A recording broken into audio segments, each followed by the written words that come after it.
अभिवादन स्वीकार करें उमा शंकर का। महान व्यक्तित्व की श्रृंखला में स्वागत है आपका। और आज हम उपस्थित हैं आपके बीच में दुनिया के महान वैज्ञानिक सर आइजैक न्यूटन की कहानी के साथ, उनकी जीवनी के साथ। सर आइजैक न्यूटन का जन्म वर्ष 1643 ईस्वी था। जिस साल उनका जन्म हुआ उससे कुछ ही दिन पूर्व गैलीलियो गैलीली का निधन हुआ। 1642 ईस्वी में गैलीलियो गैलीली का निधन होता है और 4 जनवरी 1643 ईस्वी को न्यूटन साहब शरीर धारण करते हैं। हमारी मान्यता जिस प्रकार की रही है कि आत्मा अजर है, अमर है, अनश्वर है, तो यूं ही समझ लें एक आत्मा वैज्ञानिक की गैलीलियो गैलीली नामक शरीर से निकलकर न्यूटन के शरीर में प्रवेश करता है, ऐसी भी मान्यता रही है। सवाल ये उठता है कि इसे कनेक्ट करने के पीछे कारण क्या हो, आधार क्या है? तो आधार बनता है ढेर सारे ऐसे काम न्यूटन साहब ने किए जिसकी सोच गैलीलियो साहब की थी। तो इस आधार से हम कह सकते हैं जैसे जड़त्व के संदर्भ में विचार, जड़त्व की परिभाषा गैलीलियो साहब ने दी, लेकिन उसकी व्याख्या न्यूटन साहब के प्रथम नियम से हो पाती। इस तरीके से 1642 ईस्वी में जन्म लेने के बाद आरंभिक शिक्षा दीक्षा ग्रहण की और बाद में चलकर दुनिया की महान यूनिवर्सिटी कैम्ब्रिज विश्वविद्यालय के ट्रिनिटी कॉलेज से उन्होंने स्नातक की डिग्री प्राप्त की। और फिर उसके बाद उनका अंतर्राष्ट्रीय क्षितिज पर, अंतर्राष्ट्रीय मंच पर पहचान बनती है प्रिंसिपिया बुक से, जब उन्होंने प्रिंसिपिया में गति के नियमों का उल्लेख किया और गति विषयक 3 नियम। ये 3 नियम आज दुनिया को गति में रखे हुए। गति का अध्ययन, यंत्र का अध्ययन हम लोग मैकेनिक्स में करते हैं और मैकेनिक्स के आधार, मैकेनिक्स को मजबूती प्रदान करने वाला यह नियम रहा है। तो आज दुनिया में इतनी बड़ी जो क्रांति आप देख रहे हैं और तेजी से जो विकास हुआ, काफी तेजी से दुनिया अपना रंग बदला, दुनिया की सारी चीजें बदलती चली गई, इसमें न्यूटन साहब का योगदान अविस्मरणीय है और इसके लिए संसार कृतज्ञता व्यक्त करते रहता है और कृतज्ञ रहेगा। न्यूटन साहब के दिनों की का जिक्र किया जाए तो बहुत गिनना बहुत मुश्किल है, बहुत योगदान है, लेकिन उनमें से कुछ योगदान का जिक्र करना मैं उचित समझता हूं। उन्होंने विज्ञान के क्षेत्र में जो योगदान दिया, गुरुत्वाकर्षण की खोज की, क्या अद्भुत घटना थी। बागीचा में निकलता है एक वैज्ञानिक चित्त वाला व्यक्ति, वैज्ञानिक सोच वाला व्यक्ति, जिसने संसार को, घटनाओं को परखने के लिए, चीजों को देखने के लिए एक नया दृष्टिकोण दिया और आग्रह किया। उनका जीवन मानो जैसे हमसे आग्रह करता है कि यूं ही घटनाओं को घटित होते मत देखो, वैज्ञानिक दृष्टिकोण पाओ, उसके घटित होने का कारण ढूंढने की कोशिश करो। कोई घटना घटती क्यों है? बगीचा में जाने के बाद एक फल को, सेब को नीचे गिरते देखते हैं और गिरते देखने के बाद सोचते हैं यह नीचे ही क्यों गिरा। वैज्ञानिक चित्त, मस्तिष्क सवाल करने लगा, जिज्ञासु मन सवाल करने लगा और जब यह सवाल का उत्तर ढूंढा गया तो दुनिया को मिला गुरुत्वाकर्षण का नियम, गुरुत्वाकर्षण का सिद्धांत था। पूर्व से ही, ब्रह्मांड के बनने के समय से ही, ब्रह्मांड का निर्माण जब हुआ, वो चाहे बिग बैंग थ्योरी से ही की जो परिकल्पना है, उस समय से जब से ब्रह्मांड निर्मित हुआ या उससे भी पूर्व से गुरुत्वाकर्षण का नियम था। ये यूनिवर्सल नियम था और लेकिन उस नियम की व्याख्या हुई न्यूटन के श्रीमुख से। न्यूटन साहब ने व्याख्या करते हुए बताया कि ब्रह्मांड का प्रत्येक 2 पिंड एक दूसरे को वृत्त को की ओर, अपने वृत्त की ओर खींचने की कोशिश करता है। इस बल को उन्होंने गुरुत्वाकर्षण बल बताया और बताया कि यह पिंड के, दोनों पिंड के द्रव्यमान और उसके बीच की दूरी पर निर्भर करता है।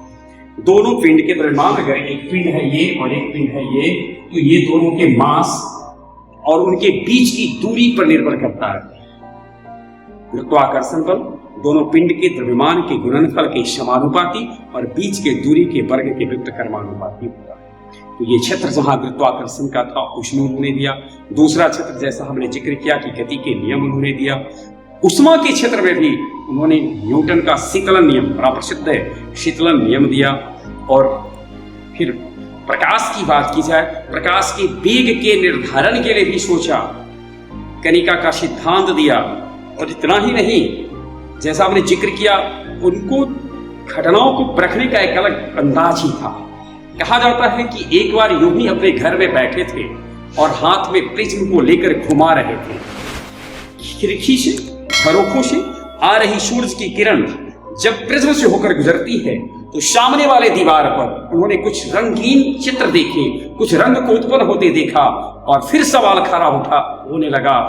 अपने सवाल का उत्तर उन्होंने कभी प्रिज्म से, कभी सूरज के प्रकाश से पूछा और ढूंढते ढूंढते ढूंढते प्रकाश के वर्ण विक्षेपण की खोज कर दी।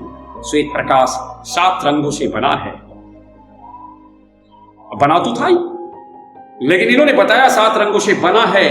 ये 7 रंग बिबग्योर, बैनियाक, पिनाला जिसे हम कहते हैं। और इन 7 रंगों के बारे में बहुत प्रयोग किया।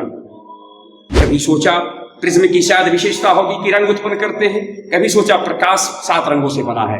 अंततः पाया प्रकाश 7 रंगों से बना है, प्रिज्म रंग उत्पन्न नहीं करता है। और इसको स्पष्ट करने हेतु उन्होंने एक डिस्क बनाया जिसे हम लोग न्यूटन डिस्क कहते हैं, जिससे कि उन्होंने 7 यानी उस डिस्क में 7 सेक्टर बनाया, 7 त्रिज्यखंड बनाया। और उनमें उचित कलर को बिबग्योर के ऑर्डर में सजाकर जब उसे तेजी से घुमाया तो पाया कि दृष्टि निर्बंधता के कारण 7 रंग मिलकर के श्वेत रंग जैसे दिखते हैं। तो बहुत सारी वैज्ञानिक खोजें उनकी रही है जिसका जिक्र करना बड़ा मुश्किल है, लेकिन हम उनको पढ़ सकते हैं। भौतिकी में सुरक्षित है। भौतिकी विज्ञान में जब उन्होंने बहुत तरह की प्रॉब्लम्स को कैलकुलेट करना शुरू किया तो समस्याएं पैदा हुई। इन समस्याओं को हल करने के लिए उन्होंने गणित की शाखा कैलकुलेशन करने हेतु कैलकुलस की खोज कर डाली, कैलकुलस का निर्माण कर दिया। कैलकुलस का जो डिफरेंशियल पार्ट्स है, डिफरेंशियल कैलकुलस है, वह सर आइजैक न्यूटन की देन है। बाद में लीबनिज साहब ने इंटीग्रल पार्ट के ऊपर बहुत ज्यादा ध्यान दिया। और आज हम कैलकुलस को जब देखते हैं तो डिफरेंशियल और इंटीग्रल दोनों रूप में देखते हैं। डिफरेंशिएट कर, छोटा कर, उसका अध्ययन करो। और इंटीग्रेट करना यानी जूम करना, इंटीग्रेट को ऐसे समझ ले, जूम कर दीजिए विस्तृत फलक पर, उसका अध्ययन कीजिए। ये तो एक बात हमने कही वैज्ञानिक न्यूटन की। लेकिन न्यूटन केवल वैज्ञानिक मात्र नहीं थे, मानवता उनमें कूट कर भरी थी। उस समाज और आस पड़ोस में हो रहे जो सामाजिक परिवर्तन हो रहे थे उस पर भी अपनी नजर रखते थे। 1689 में जब इंग्लैंड में गौरवपूर्ण क्रांति हो रही थी तो उस समय 2 राजनीतिक दल जो इंग्लैंड में अस्तित्व में थे, मुख्य रूप से इस क्रांति की कह सकते हैं सूत्रधार थे व्हिग और टोरी। उनमें से व्हिग पार्टी के ये समर्थक थे, उसके लिए इन्होंने काम किया। लेकिन राजनीतिक ख्याति, राजनीतिक क्षितिज पर उस तरह से नहीं चमके जिस तरह से ये विज्ञान के क्षितिज पर चमक रहे।